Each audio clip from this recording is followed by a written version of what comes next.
Welcome guys, welcome to my channel. आज हम लोग एक नया टॉपिक स्टार्ट करेंगे जिसका नेम क्या है, मनी सप्लाई।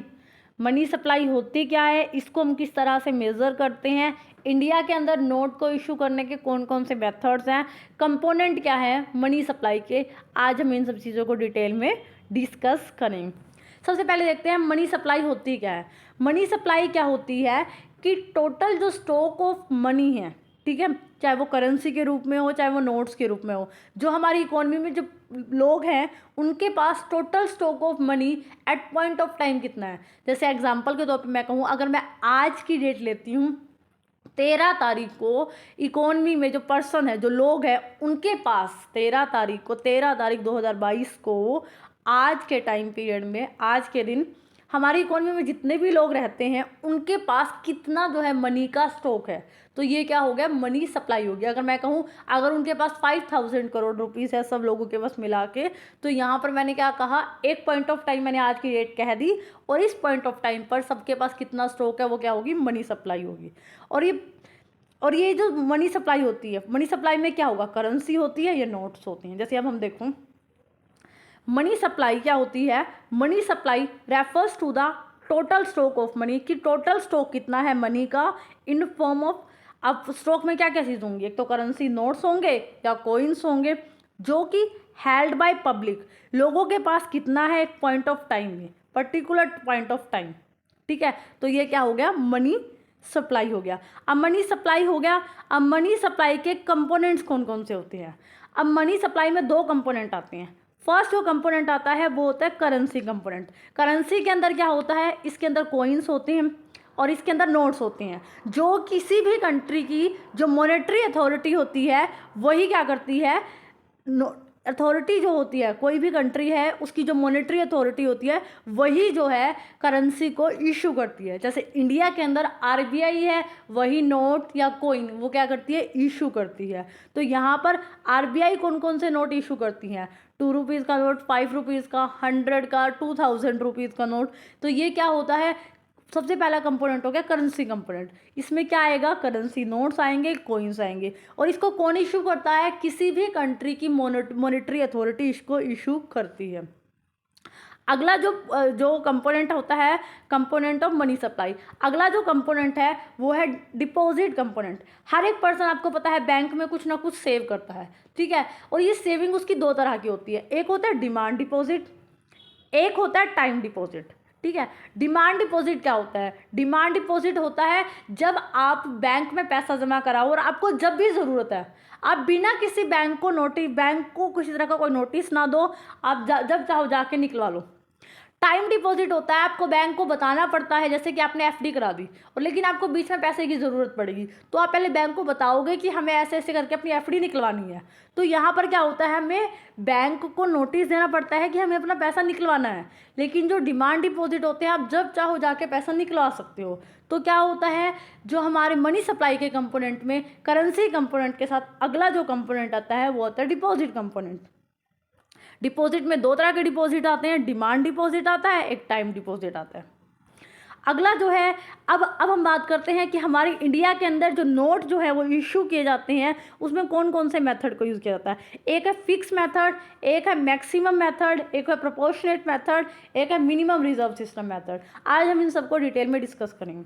देखो, फिक्स जो ट्रेजरी सिस्टम है, इसके अंदर क्या होता है, सेंट्रल बैंक जो नोट इशू करता है वो एक लिमिट तक, तो लिमिट तय कर दी जाती है।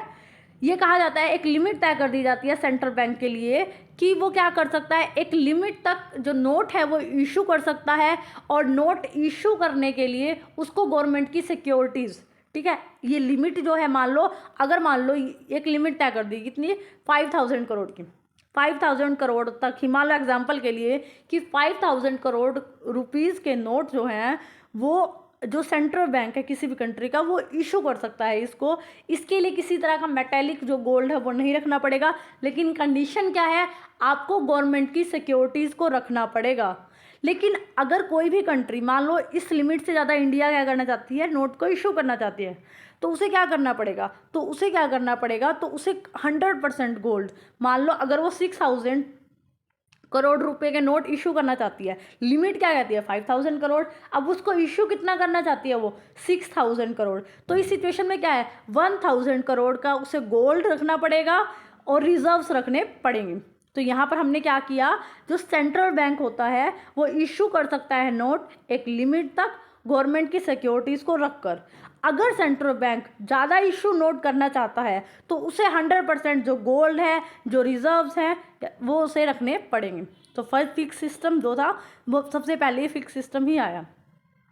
उसके बाद होता है maximum reserve system. Maximum reserve system के अंदर क्या होता है, जो मॉनेटरी अथॉरिटी होती है, ठीक है, मॉनेटरी अथॉरिटी होती है, वो भी क्या करती है, जैसे कि यहाँ पर भी सेंट्रल बैंक को कहा जाता है कि आप एक लिमिट डिसाइड कर दी जाती है, आप उस लिमिट तक क्या कर सकते हो, करेंसी को क्या कर सकते हो, इशू कर सकते हो। जैसे मैं उसी एग्जांपल को हम आगे लेके चलते हैं। जैसे मैं कहूँ 5000 करोड़ के क्या कर सकते हैं, मान लो एक लिमिट तय कर दी कि आप इतने जो है वो नोट या कॉइन जो है इशू कर सकते हो इतने रुपीज़ के।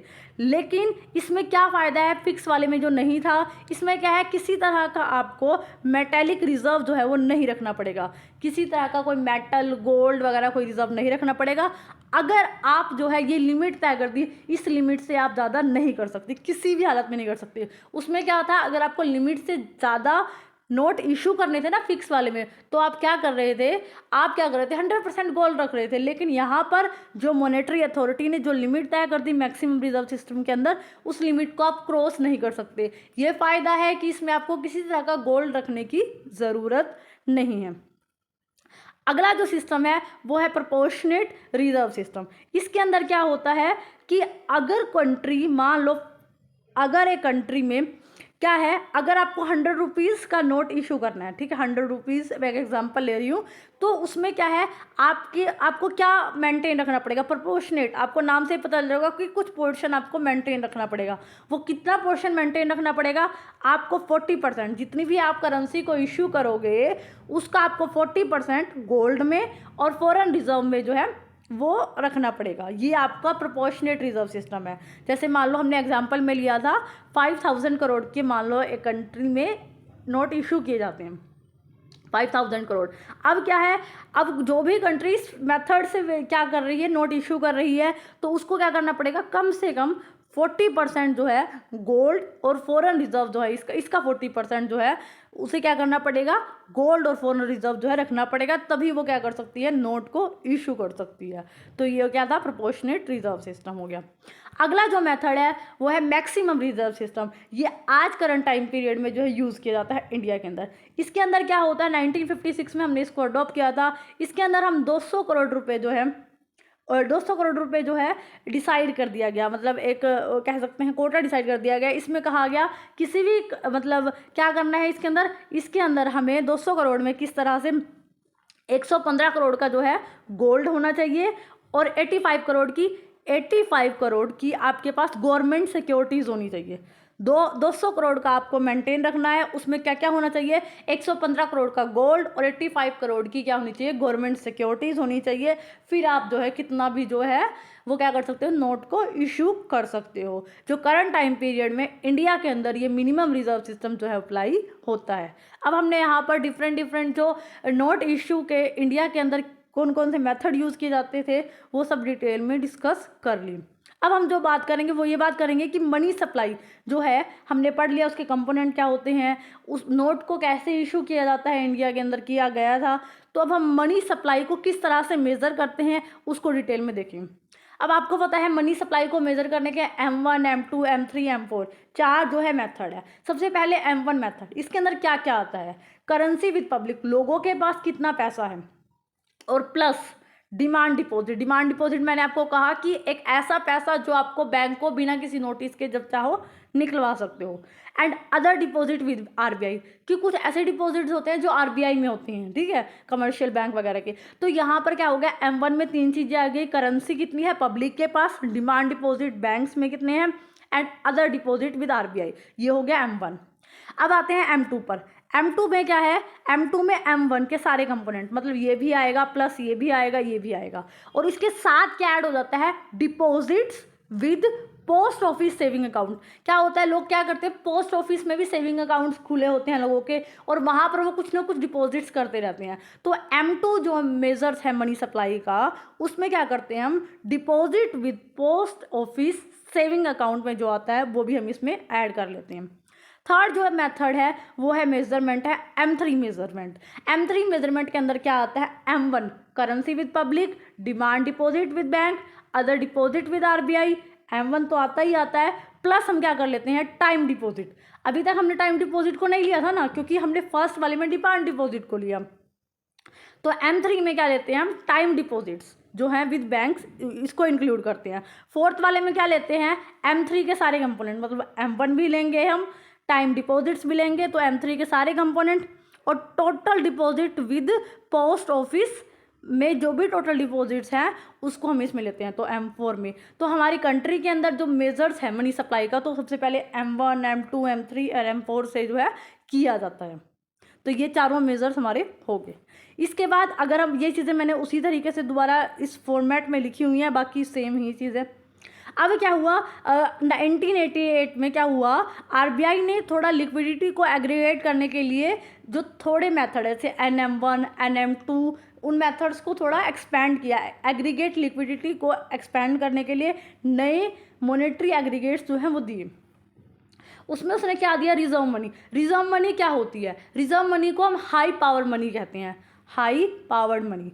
उसमें क्या था, जैसे मान लो जो नॉर्मल मनी होती थी, M1 में क्या होता था हमारे पास, M1 में हमारे पास क्या होता था, M1 में हमारे पास होता था currency plus demand deposit plus other deposit.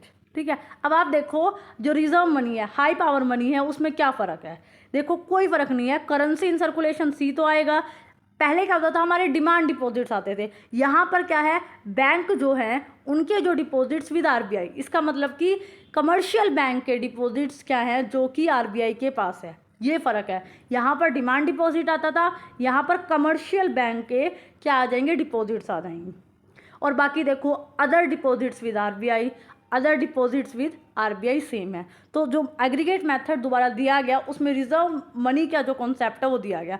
और ब्रॉड में इसमें क्या क्या चीज़ आती हैं, और जैसे net RBI credit to government, कि RBI क्रेडिट देती है गवर्नमेंट को, RBI credit to commercial bank, RBI किस किस को क्रेडिट देती है, उधार कमर्शियल बैंक को भी देती है, plus RBI claim on bank, RBI different claim करती है बैंक्स को, foreign assets plus foreign assets हम इसमें इंक्लूड करते हैं, और government currency liability to public, ये सब चीज़ें जो हैं इसके अंदर ब्रॉड में आ जाती हैं। मतलब रिजर्व मनी के अंदर लगभग हम हर करेंसी के एस्पेक्ट को देखते हैं।